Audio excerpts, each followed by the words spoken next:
Hello friend, welcome to my channel. दोस्तों आइए, आपकी फरमाइश पर, आपके कमेंट पर मैं फिर आपके लिए लेकर आया हूँ मध्य प्रदेश सामान्य ज्ञान। आज फिर हम दोस्तों मध्य प्रदेश जीके जीएस देखेंगे।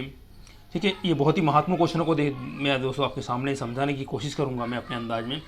और जो मैं बताता चलूँ आपको कि भैया ये चीज़ें आप कर लें तो उसे कर लेंगे तो बेहतर होगा आपके लिए मध्य प्रदेश सामान्य ज्ञान को समझना, उन क्वेश्चनों को लगाना। ठीक है, तो हम ये सारी बात करेंगे कि आपके लिए क्या क्या ज़रूरी है। ठीक है, वो सारी चीज़ें मैं आपको बताते चलूँगा, आप प्लीज़ नोट डाउन करते चलें। यदि आप मेरे चैनल पर नए हों तो प्लीज़ चैनल को सब्सक्राइब करें।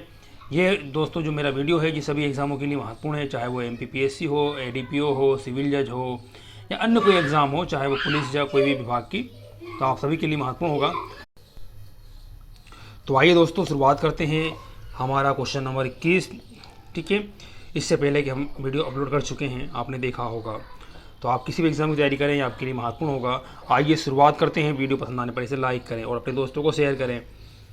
सतपुड़ा पर्वत श्रृंखला किस जिले में नहीं है?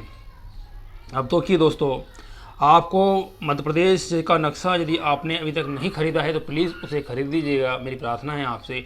और उसे अपने घर पर या आप जिस रूम में पढ़ाई करते हैं वहाँ पर लगा लीजिए और ये देखने की कोशिश कीजिए कि मध्य प्रदेश के ज़िले कौन कौन से कहाँ कहाँ अवस्थित हैं।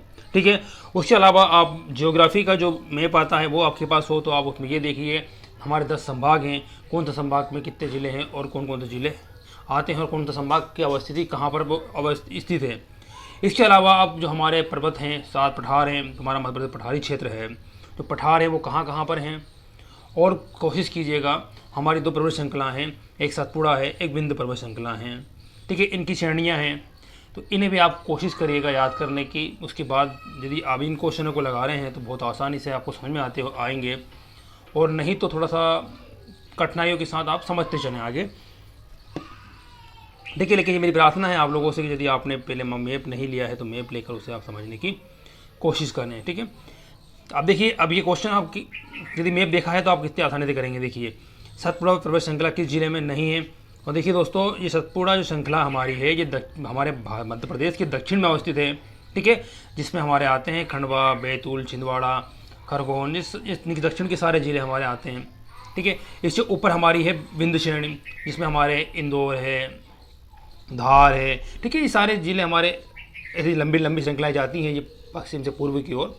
ठीक है, तो यदि आपने देखा होगा तो आप देखिए, खंडवा आप जानते हैं नीचे है, बैतूल भी एक खंडवा है, बैतूल है और छिंदवाड़ा, ये तीनों ही एक लाइन में हैं। ठीक है, हमारे दक्षिण की और ज़िले हैं और ये सतपुड़ा में स्थित हैं। लेकिन नहीं है तो कौन सा नहीं है? सागर नहीं है। सागर ऊपर है दोस्तों, ये कहाँ पर आता है? बुंदेलखंड क्षेत्र में आता है। सागर एक संभाग है जिसके अंतर्गत 6 ज़िले आते हैं हमारे। इससे अभी हाल ही में 18 में अलग हुआ, 1 अक्टूबर 2018 को निवाड़ी किससे अलग हुआ? टीकमगढ़ ज़िले से, जो कि सागर संभाग में आते हैं। ठीक है, तो दोस्तों इसका सही ऑप्शन डी होगा। देखिए कितना आसान क्वेश्चन हुआ। आप पर्वत श्रृंखला को नहीं जानते थे, लेकिन अब ये जानते थे कि सागर जिला कहाँ पर अवस्थित है, तो आप 3 जिलों से, जैसे सागर जिला भिन्न था, तो यहाँ आप सही ऑप्शन कर पाओगे। ठीक है, तो उम्मीद करता हूँ आप लोग मैप ले लेंगे और मैप को समझने की कोशिश करें। कर लिए हो तो बेहतर है, समझ में आ रहा होगा, नहीं तो आप मैप ले लीजिएगा।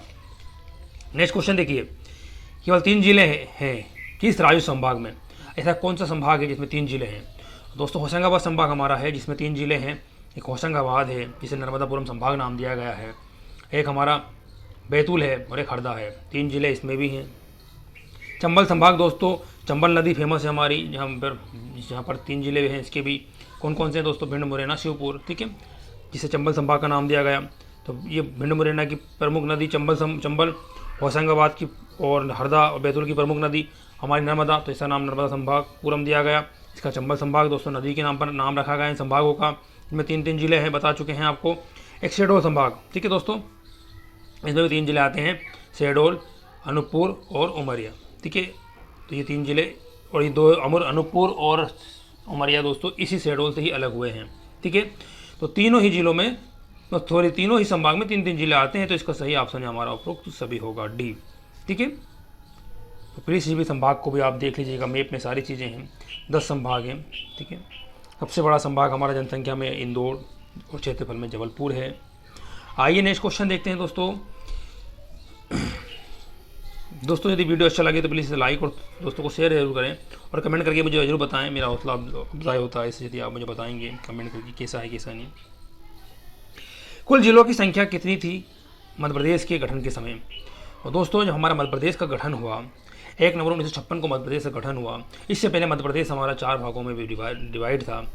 यदि हम बात करें तो हमारा एक विंध्य प्रदेश था जिसकी राजधानी रीवा थी। एक हमारा सीपी बरार था जिसकी राजधानी हमारा कौन सा था तो जो कि महाराष्ट्र में है, नागपुर। और इसके अलावा हमारे पास एक भोपाल राज्य था और एक हमारे पास था मध्य भारत जिसकी राजधानी कभी ग्वालियर 6 महीने 6.5 माह और कभी 5.5 माह इंदौर रहा करती थी। ठीक है, तो इनके को मिलाकर एक हमारे मध्य प्रदेश राज्य का गठन किया गया 1 नवंबर 1956 को। उस समय दोस्तों जिले कितने थे तो 43 जिले थे। 41, 45, 48 ऑप्शन रहेगा, लेकिन उस समय दोस्तों मध्य प्रदेश में 43 जिले थे। ठीक है, उस 1972 में इसमें 2 जिलों का निर्माण हुआ। एक हमारा बना था राजनांदगांव जो कि वर्तमान में छत्तीसगढ़ में है, और एक बना था भोपाल से सीहोर। तो सॉरी, सीहोर से हमारा पहले भोपाल जो आज हमारा राजधानी है, इससे सीहोर जिले की तहसील था पहले। ठीक है, तो सीहोर जिले से अलग हुआ भोपाल, कब हुआ 1972 में हुआ दोस्तों। ठीक है, तो इस तरह 45 जिले हुए और फिर बाकी कहानी और हमारी है इसमें दोस्तों। इसके अलावा फिर ये हमारी आप देख रहे हैं नेक्स्ट क्वेश्चन में बीपी दुबे समिति में 10 जिले बने थे। ठीक है, उसके बाद आप फिर देख रहे हैं इसमें MS सिंह देव समिति दोस्तों, यहाँ पर 10 जिले इसमें बने थे और 6 जिले इसमें बने थे। 16 जिले बने थे 1998 में। ठीक है, 1998 में फिर हमारे यहाँ पर 16 जिले बने थे। और फिर आप जानते हैं 2000 से हमारा मध्य प्रदेश से छत्तीसगढ़ पृथक हुआ। इसके बाद वो 16 जिले लेके चले गया और फिर मध्य प्रदेश में 45 जिले शेष रह गए। ठीक है, तो ये कहानी है। आइए इसमें आपको क्वेश्चनों के साथ साथ कहानी की भी समझाता चलूँ, ताकि आप नोट्स बना रहे हैं ना, कुछ बच्चे कमेंट था मेरे को, तो ठीक है आप नोट्स बनाइए और हो सके तो आप बुक ले लीजिएगा, काफ़ी हेल्प होगी आपके लिए, बुक समझने में और आसानी होगी। मैं समझा ही रहा हूँ लेकिन बुक आपको काफ़ी हेल्प करेगी। तो दोस्तों ये 43 हमारे हुए। ठीक है, कब थे 1956 जब गठन हुआ उस समय। फिर 1972 में 2 जिले हमारे बने। ठीक है, लिख लिया होगा आपने, नोट डाउन कर लिया होगा। उसके बाद फिर 98 में हमारे 16 जिले बने। ठीक है, और 2000 में हमारा मध्य प्रदेश छत्तीसगढ़ से अलग हो गया 16 जिले के साथ छत्तीसगढ़। आइए नेक्स्ट क्वेश्चन देखते हैं। ठीक है, इसे साफ कर देते हैं अपन। जिलों के पुनर्गठन से निम्न समितियां संबंधित है। मैं तो बताया अभी आपको कौन सी समिति संबंधित है। बीपी दुबे समिति संबंधित है, MS सिंह देव समिति संबंधित है। दोनों इनमें से कोई नहीं दोस्तों। 24 का सही ऑप्शन होगा, ऑप्शन नंबर हमारा यहाँ पर C सही होगा, दोनों। ठीक है, अभी आपको हमने डिस्कस किया, बताया। ठीक है दोस्तों, तो अभी हमने डिस्कस किया, बताया था आपको मैंने कि बीपी दुबे समिति, ठीक है, जिसकी सिफारिश पर 10 जिले और सिंहदेव समिति की सिफारिश पर 6 जिले। तो इस तरह 16 जिले हमारे 1998 में बने। तो दोनों दोस्तों दोनों संबंधित है, सही ऑप्शन है हमारा C होगा। ठीक है, उम्मीद करता हूँ आपको क्वेश्चन समझ में आ रहे होंगे और मेरा द्वारा दी जा रही जानकारी आपको अच्छी लग रही होगी। ठीक है, आइए क्वेश्चन नंबर 25, सबसे पश्चिमी जिला कौन सा है मध्य प्रदेश का? तो दोस्तों मैं फिर आपसे वही कहना चाहूँगा कि यदि आपने मैप नहीं लिया है तो मैप ले लीजिएगा। मैप में आपको सारी चीज़ें समझ में आएंगी, कौन सा जिला उत्तरी है, कौन सा दक्षिण, कौन सा पूर्व, कौन सा पश्चिम, सबसे उत्तरी कौन सा, सबसे दक्षिणी कौन सा। आज मैं डिस्कस भी कर देता हूँ, लेकिन आप मैप ले लेंगे तो आपको आसानी होगी। देखिए सीधी दोस्तों, ये हमारा वो है पूर्वी जिला। ठीक है, मुरैना हमारा उत्तरी जिला, बुरहानपुर हमारा दक्षिणी जिला और पश्चिम में हमारा दोस्तों अलीराजपुर जिला है। ठीक है, तो कौन सा जिला पश्चिमी जिला है हमारा? तो अब बताइए आप लोग, सही ऑप्शन क्या है यहाँ पर? अलीराजपुर, D सही होगा। ठीक है, मैप देखने के बाद कितना आसान हुआ। तो खुली इन्हें रट्टा मारने की कोशिश मत कीजिएगा, कोशिश कीजिएगा मैप को समझने की, मध्य प्रदेश को समझने की, मध्य प्रदेश की भौगोलिक स्थिति को समझने की, कि हम जिस जिले में है वो किस पठार में आता है। ठीक है, हमारी क्या स्थिति है। तो आप समझ के चीज़ों को पढ़ेंगे बेहतर होगा, तो आप कभी नहीं भूल पाएंगे और अच्छे से आप क्वेश्चनों को हैंडल करेंगे। ठीक है, तो प्लीज़ मेरी बातों पे ध्यान दें। क्वेश्चन नंबर 26, सिगार, जानापावा तथा धजारी चोटी किस पठार में स्थित है? आइए देखते हैं दोस्तों हमारे 4 ऑप्शन। रीवा पन्ना का पठार, दोस्तों रीवा पन्ना का पठार है हमारा एक। बुंदेलखंड का पठार है हमारा, बागेलखंड का पठार है और मालवा का पठार है तो दोस्तों हम आपको बता चुके हैं शिगार या जाना पुआवा पहाड़ी ये किस क्षेत्र में है, तो ये मालवा क्षेत्र में है। और जाना पुआवा पहाड़ी दोस्तों यहाँ पर हम बता चुके हैं पिछले वीडियो में कि यहाँ से चंबल नदी का उद्गम स्थल है। शिप्रा नदी भी यहीं से निकलती है, महू से, ठीक है। और ये कि फेमस है हमारी शिप्रा नदी कहाँ पर, किस शहर के लिए, तो उज्जैन के लिए यहाँ पर शिप्रा मेला 12 वर्षों में लगता है, ठीक है। और फिर ये शिप्रा नदी क्या करती है, मिल जाती है, किससे मिल जाती है, चंबल नदी से। तो चंबल की सहायक नदी बन जाती है शिप्रा नदी हमारी, ठीक है। तो दोस्तों मालवा का पठार जो है इसमें शिगार सबसे बड़ी चोटी है मालवा की, फिर जाना पुआवा, फिर धजारी चोटी, तो ठीक है। तो ये कहाँ पर स्थित दोस्तों, मालवा पठार में स्थित है, ठीक है। 7 पठारों को याद करिएगा, उनकी चोटियों को याद करिएगा दोस्तों प्लीज़, ठीक है। तो आपको क्वेश्चन में आसानी होगी। मध्य प्रदेश के किस भूभाग क्षेत्र को गंगा बेसिन का भाग माना जाता है, ठीक है दोस्तों। 27वां क्वेश्चन देखिए, गंगा बेसिन का भाग माना जाता है। तो दोस्तों जो गंगा नदी है हमारी ये उत्तर प्रदेश की ओर बहती है, और गंगा बेसिन का जो पानी हमारा मध्य प्रदेश, मतलब ये मानिएगा कि जो हमारी चंबल अम्बल जो है यमुना में मिलती हैं, और यमुना कहाँ मिलती है, गंगा मिलती है। तो ये गंगा की सहायक नदी है, ठीक है। तो अब गंगा का जो है, आप सुनिए, अब ऑप्शन देखिए दोस्तों। मालवा पठार आप जानते हैं, हम जिस इसमें आता है उज्जैन, देवास, इंदौर, धार, झाबुआ, अलीराजपुर और ये हमारे आसपास के एरिया मालवा में आते हैं, ठीक है। अब मध्य उत्तर प्रदेश जो है दोस्तों, ये इसमें कौन कौन से जिले आते हैं, तो भिंड, मुरैना, शिवपुर, ये सब कुछ आते हैं इसमें, ग्वालियर वगैरह, ये कहाँ में आते हैं, मध्य उत्तर प्रदेश में आते हैं, ठीक है। तो यही हमारा दोस्तों 27 का सही ऑप्शन क्या होगा, बी सही ऑप्शन होगा, ठीक है। ये गंगा बेसिन का क्षेत्र है माना जाता है, ये गंगा बेसिन बड़ी। अब गंगा बेसिन दोस्तों जो है कि इसकी सबसे बहुत बड़ी नदियाँ हैं, नदी है हमारी मध्य भारत की। तो इसी बेस जो सहायक नदियाँ हैं, अधिकतर नदियाँ हमारी मध्य प्रदेश की जो नदियाँ हैं वो गंगा ही में मिल जाती, पहले यमुना में मिल जाती है, यमुना गंगा मिल जाती है, ठीक है। तो गंगा बेसिन तो हमारे यहाँ का मध्य प्रदेश का सबसे बड़ा जो नदी तंत्र है, अफवाह तंत्र बेसिन जो है वो सबसे बड़ा दोस्तों यमुना, गंगा यमुना नदी तंत्र है मध्य प्रदेश का सबसे बड़ा बेसिन, ध्यान रखिएगा इस बात का, ठीक है। सबसे बड़ा नदी अफवाह तंत्र कौन सा है मध्य प्रदेश का, तो गंगा यमुना बेसिन ही है, सबसे बड़ा है।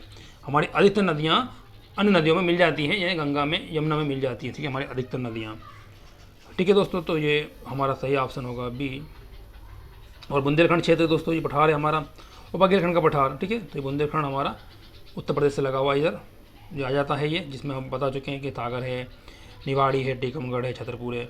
और बघेलखंड जो हमारा है ये हमारा पूर्वी बघेलखंड हमारा ये लगा हुआ है छत्तीसगढ़ से, वर्तमान में सबसे छोटा है ये छत्तीसगढ़ हमारा, पहले छत्तीसगढ़ अलग होने से ये सबसे छोटा हमारा पठार हो गया, सबसे बड़ा मालवा का पठार है, ठीक है। तो ये हमारे हुए दोस्तों क्वेश्चन। आइए नेक्स्ट धारा पढ़ाते पढ़ाते धारा याद रह गई। 28वां क्वेश्चन देखते हैं। मध्य भारत की पठार की प्रमुख जनजाति है, ठीक है। मध्य भारत की, यहाँ दोस्तों सारे क्वेश्चन हमारे किससे हैं, तो ये सारे क्वेश्चन हमारे जियोग्राफी से हैं, और अच्छे खासे क्वेश्चन जियोग्राफी से देखे जाते हैं। उम्मीद करता हूँ ये मानिए दोस्तों आपके हमारे 45 क्वेश्चन की उम्मीद है मुझे कि इससे जियोग्राफी से पूछे जा सकते हैं 45 क्वेश्चन, ठीक है। सॉरी 45 नंबर, 15 क्वेश्चन, यानी हमारा 3 नंबर का एक क्वेश्चन होगा, ठीक है। तो और आइए देखिए अब मध्य भारत की पठार, तो इस जगह पर अब जनजाति की हम बात करें तो मध्य प्रदेश की सर्वाधिक जनजाति है मध्य प्रदेश में, ठीक है। अव्वल नंबर पर आती है, प्रथम स्थान है हमको प्राप्त इसमें जनजाति में 21.1 के साथ सबसे बड़ी जनजाति है। और कौन कौन सी जनजाति है, कौन कौन समूह है, इसमें दोस्तों क्वेश्चन बनते हैं, हर बात ध्यान रखिएगा। तो यहाँ पर सहरिया है, गोंड है, मैकाल पर्वत है, ठीक है। तो ये इसका मध्य भारत में दोस्तों पाई जाती है हमारी सहरिया जनजाति, ठीक है। ऑप्शन ए यहाँ पर सही होगा। आइए नेक्स्ट क्वेश्चन देखते हैं। जैसे कि हम दक्षिण में बात करें तो दक्षिण में गोंड या हमारे भिलाले अधिक पाए जाते हैं, तो इससे भी आप परिचित हो रहे हैं, ठीक है। आपके पास समय अच्छा है, आप अच्छा वक्त है आपके पास, हर चीज़ को बढ़िया मैं आपके साथ हूँ, मुझे कमेंट करिएगा कुछ दिक्कत आती है तो।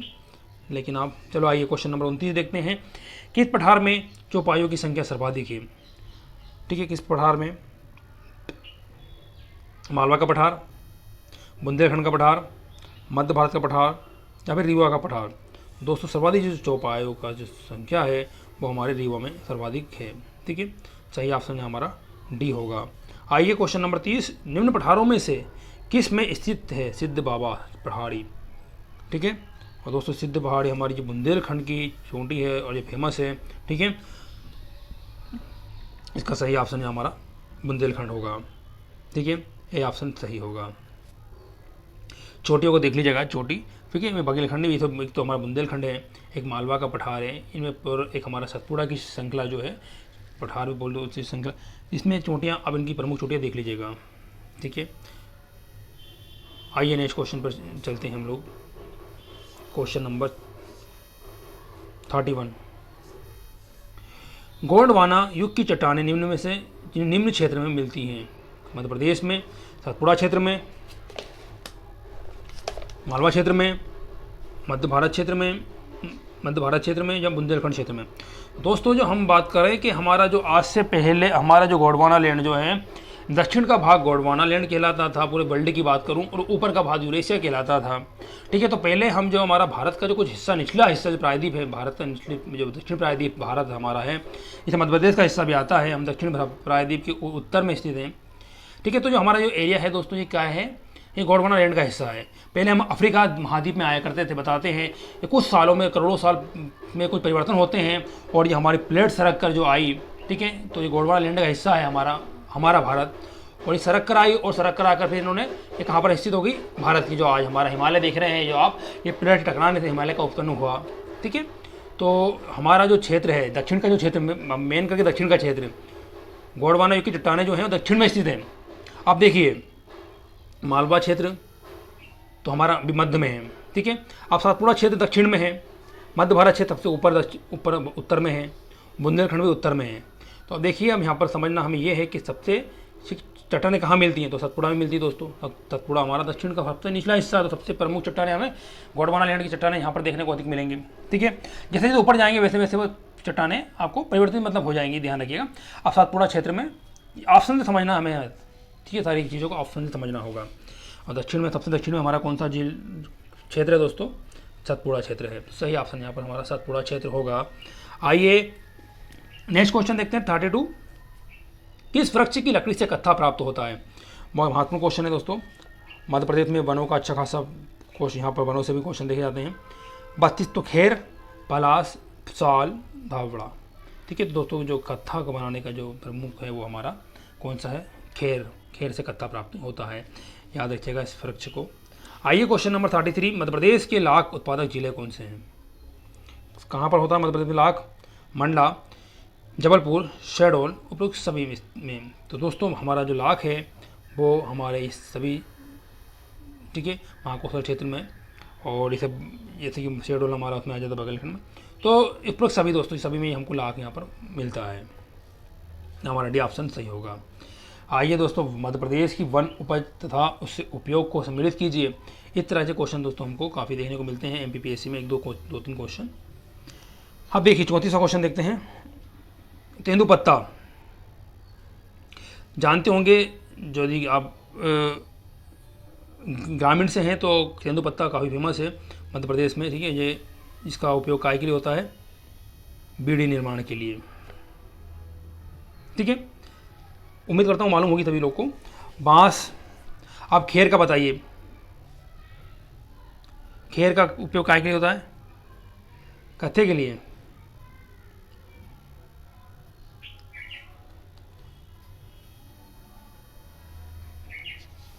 दो मिनट, सॉरी, थोड़ा सा बच्चे, आइए दोस्तों, आइए समझते हैं थोड़ा सा। देखिए तेंदुपत्ता हमारा बीड़ी निर्माण में फेमस है, या आप मध्य प्रदेश में जानते हैं, सबसे जबलपुर तरह एरिया में होते हैं उधर। उसके बाद बांस आप लोग सभी जानते होंगे, कागज़ का उपयोग के लिए। खेर हमारा का कत्था, अभी आपने देखी सही पिछला क्वेश्चन, ठीक है। हर्रा से जो है खाक सामग्री, और लाख चूड़ी, तो अभी लाख चूड़ी से बेहतर जानते होंगे। तेंदुपत्ते को आप भी जानते होंगे बीड़ी निर्माण के लिए। बांस का उपयोग कागज़ के लिए होता है, ठीक है, और खेर का उपयोग कत्थे के लिए होता है। तो उसका सही ऑप्शन देखिए दोस्तों, तो 4 ऑप्शन हमारे सामने रहेंगे, ठीक है। तो इसका सही ऑप्शन यहाँ पर हम देखेंगे, पहले का सी। तो पहले का सी कौन सा है, ये देखो बी ऑप्शन में हमको सी दिख रहा है, ठीक है। तो आप इसे मिला लीजिएगा, ठीक है। तो हमारा सही ऑप्शन यहाँ पर बी होगा। आइए क्वेश्चन नंबर 35।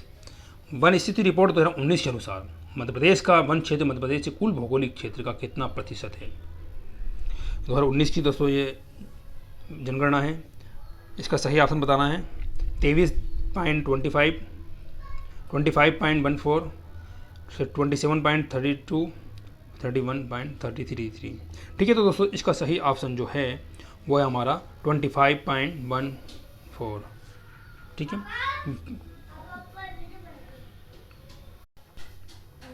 ठीक है। आइए दोस्तों नेक्स्ट क्वेश्चन देखते हैं। मध्य प्रदेश वन्य जीव संरक्षण अधिनियम कब पारित हुआ?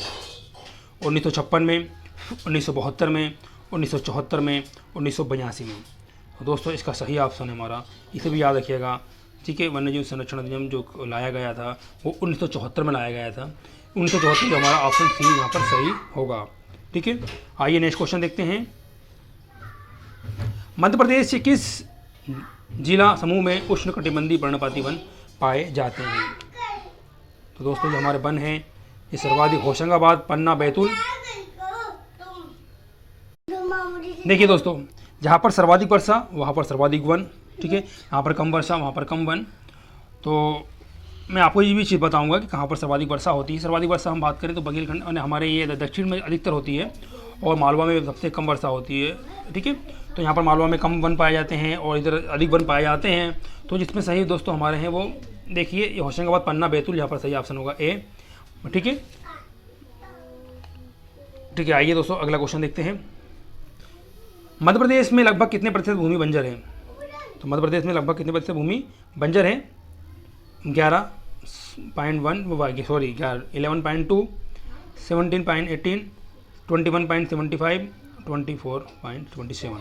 और दोस्तों इसका सही ऑप्शन है 38 का सी, 21.75। ठीक है, ठीक है दोस्तों, इस वीडियो में मैं इसे यहीं रुकूंगा। ठीक है, थैंक फॉर